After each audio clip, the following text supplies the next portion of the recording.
The Orion spire was not a building. It was a scar across the sky, a monument carved in living crystal meant to humble all who entered. Its vaulted ceilings disappeared into shadow, and its walls refracted the system's star into rivers of fire. Every step on its obsidian floor echoed like judgment. This was where empires bent the knee, where thousands of years of dominance were put into law, where voices older than entire civilizations decided the fate of galaxies. But Kasen Ashford did not bend. The Terran ambassador walked alone to the dais, cloak snapping behind him, boots striking the onyx like war drums. His frame was lean, unarmored, unguarded. Against the titans that filled the chamber, Selwyn's cobalt bulk, Kaylee's serpent smile, the Karrasi warlord's bladed silhouette, he looked impossibly small. Yet every step cut through the silence as though the air itself recoiled from his presence. Selwyn, a cobalt giant of the core block, leaned forward. His voice was tectonic, plates grinding beneath worlds. Ambassador Ashford, humanity burns too bright, too fast. Your fleets expand without oversight. Your innovations destabilize the fragile balance we keep. Submit your technologies to council review. Place your armadas under our command. Only then may you remain in this chamber. The unspoken threat rolled like thunder. Bend or break. Kasen's reply was a blade unsheathed in a cathedral. Balance? You mean paralysis. You clutch your rusted chains and call it peace. When Proxima flared, we warned you. You ignored us. When Athelos starved, we offered solutions. You laughed. We reached out and you slapped our hand away because the truth terrifies you. He stepped forward, his shadow spilling across the floor like spilled ink. You are afraid of being surpassed? The chamber erupted, wings flared, mandibles snapped, claws scraped against crystal. Voices shrieked in a dozen tongues, demanding censure, punishment, annihilation. Selwyn rose, towering like a mountain splitting the sky. Our restraint has prevented wars your kind cannot imagine. Without it, you would tear yourselves. Without it, Kasen cut across him, his voice slicing through the uproar. Your fleets crumble, your empires rot, your people die in silence, and you know it. He pulled the Terran Council badge from his chest. The silver cracked against the podium like a gunshot. I will not beg parasites to grow a spine. Then he spoke the words the Council thought they'd never hear.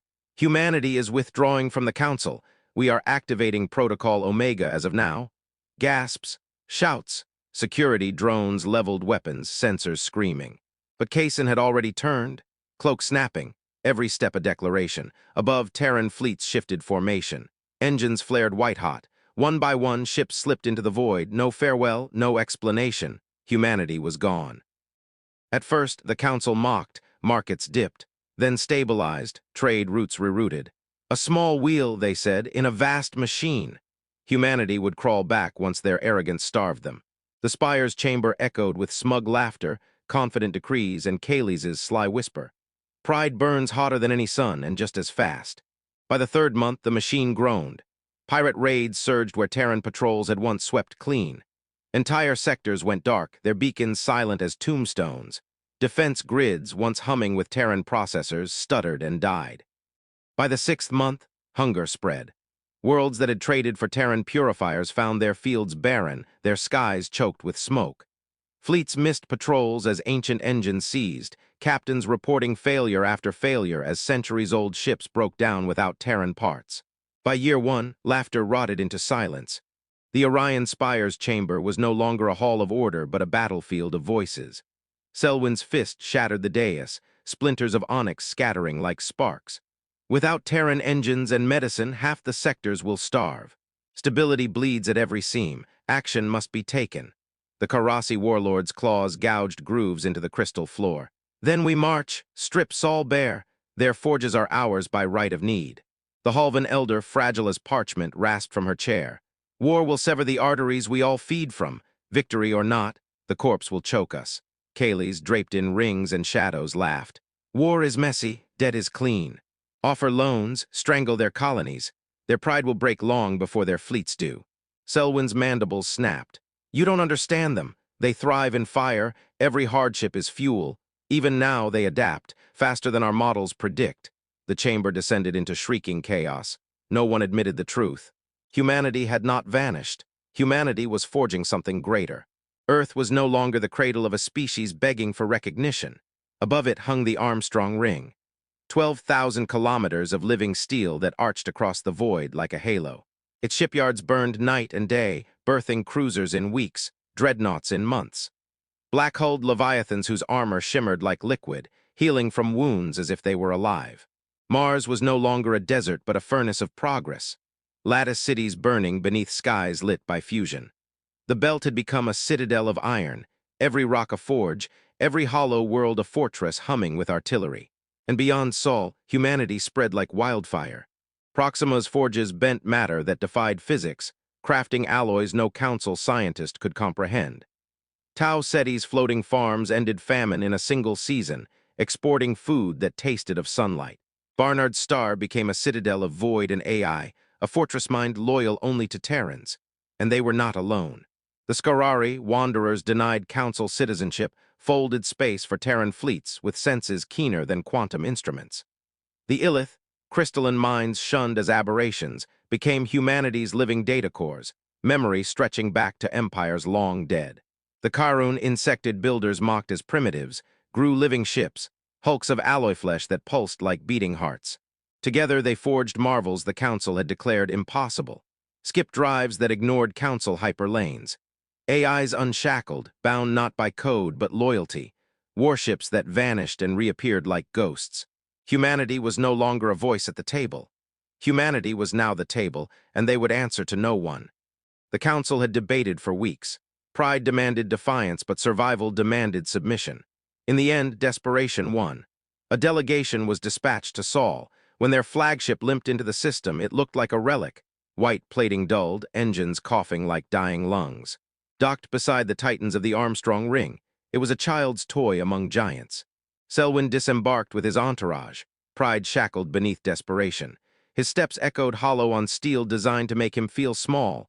Kasen Ashford was waiting, black trimmed in silver, every line of his uniform a weapon. At his side stood Scarari navigators, Illith data cores, Karun builders, not servants, equals. "Welcome," Kasen said, voice smooth as steel. "You'll find things have changed." The tour broke them, factories birthing warships in 17 days, engines folding space without anchors, living alloy flesh that rippled when struck, entire fleets sworn to Sol, their loyalty etched in blood and code. Then the chamber, no dais, no thrones, a circle. Above, a holographic map blazed, Terran systems expanding like wildfire, council space shrinking with every breath. Kasen's words were knives. "You thought yourselves the center. You were not. We offered partnership. You demanded obedience. Now you stand here because without us you collapse." Selwyn's voice cracked. "If you mean to suggest the council kneel," Kasen's gaze cut him silent. "I suggest nothing. I state a fact. Adapt or be buried." The treaty was signed beneath Earth's sun, on a platform suspended above the Armstrong Ring. Below, oceans and storm fronts curved across the planet. Above, shipyards burned like a second constellation.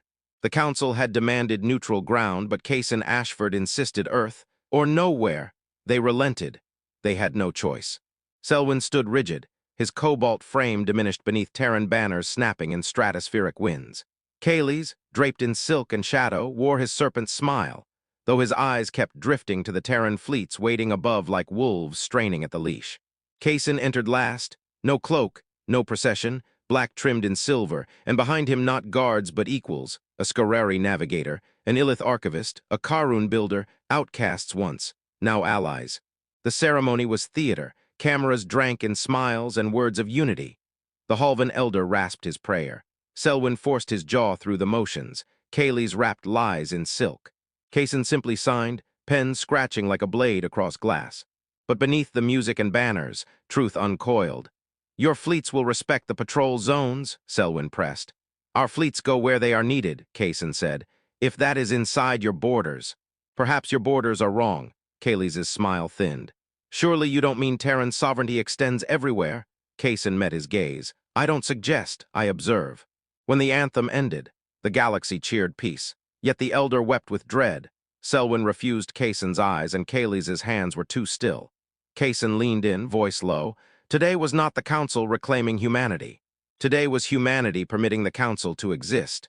The words were not recorded, but they cut deeper than any broadcast. Peace was never on the table, only survival. Far from Saul in a chamber drowned in shadow, three council figures gathered. They've grown too strong. Another decade and we are fossils. Then we do not give them a decade. A star map flared red. Saul burned brightest. There is an arsenal buried on Varith. Weapons, ships, everything we need to put the humans back in their place and reclaim what is rightfully ours. The galaxy cheered peace. But in silence, the knives were already being drawn.